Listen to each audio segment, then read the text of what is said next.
Ladies and gentlemen, welcome to the Rogers Kakasungura YouTube channel.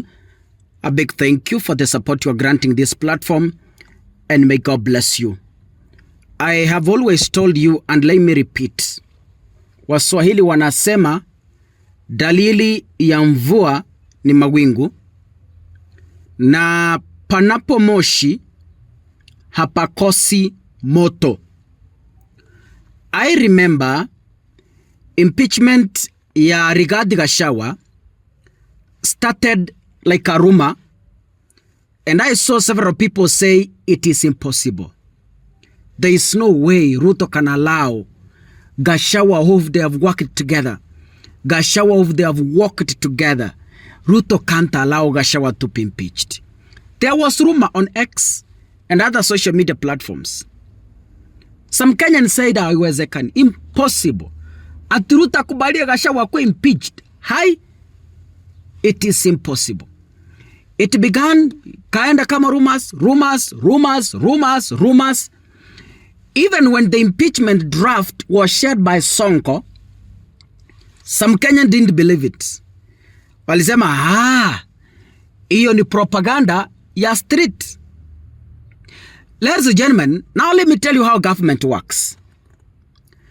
The government might use proxies to try and test the waters. Ndio waone how Kenyans will behave or will receive a particular news. You think it's a joke, but it is the government that is behind it. Now let me tell you, there has been a push to impeach Kipchumba Murkomen. It started with Cherargei. Cherargei has been pushing it in the Senate. Ameongea. It later came to some members of parliament, allied to DCP, who come from Meru. Imeongelewa. And now, this is where it is. First, a Kenyan has filed a petition with the Law Society of Kenya seeking to have the Deputy President Kindiki and Interior Cabinet Secretary Kipchumba Murkomen, who are both advocates, to be kicked out of the advocates' role. R-O-L, role.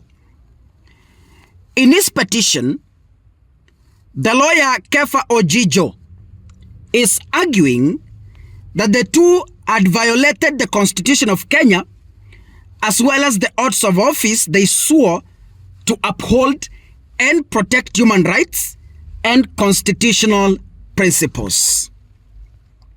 The petitioner has accused both leaders of overseeing excessive brutality against citizens in the course of their duties as public officers, referencing police excesses that have characterized their respective tenures as Interior Cabinet Secretaries. Remember, Murkomen was a Cabinet Secretary for Interior. In fact, that is the docket he left to take over as Deputy President respectively, and Kipchumba Murkomen took over.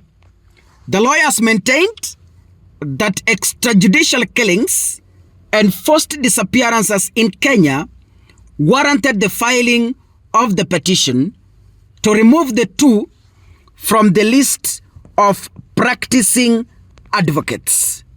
He stated that the two leaders had not shown any remorse regarding the accusations leveled against them. The LSK, ladies and gentlemen, if you remember, and I want to take you back,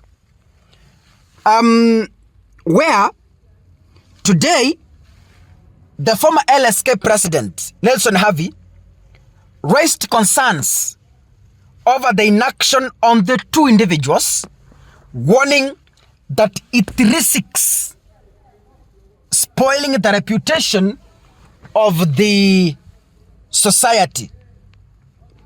And let me read what Murkomen posted. The Law Society of Kenya ought to have taken action against CS Murkomen by now. And the justification for that action is the number of people who have been shot in police stations, a confirmation that they are indeed officers complying with unlawful and unconstitutional orders issued by Murkomen. But what does the law say? Under the Kenyan law, advocates can be struck off the role of advocates if they are found guilty of professional misconduct, criminal offenses involving moral turpitude, or conduct that brings the legal profession into disrepute. This process is guided by the Advocates Act, Cap 16, which empowers the Advocates Disciplinary Tribunal, commonly known as ADT, formerly known as the Disciplinary Committee, to investigate and discipline lawyers, any person or body, including the LSK, may lodge a complaint that could trigger such disciplinary proceedings. If the Advocates Disciplinary Tribunal finds sufficient evidence against an advocate, it may recommend the removal from the role, suspension from practice, or imposition of fines and other sanctions. But again, the process must follow the due process, allowing the advocates to respond to the allegations leveled against them. So, ladies and gentlemen, it's a fight, especially to have Murkomen out. So what we want to do is to sit and wait and see how the LSK is going to play its game. If you're watching this, kindly make sure you click the subscribe button and remember to turn on the notification bell. And that is the only way you are able to support Kaka Sungura. God bless you, ladies and gentlemen, and thank you to all of you who support this platform and our charity works. Your life will never remain the same, and I know God will richly bless you. Asanteni sana.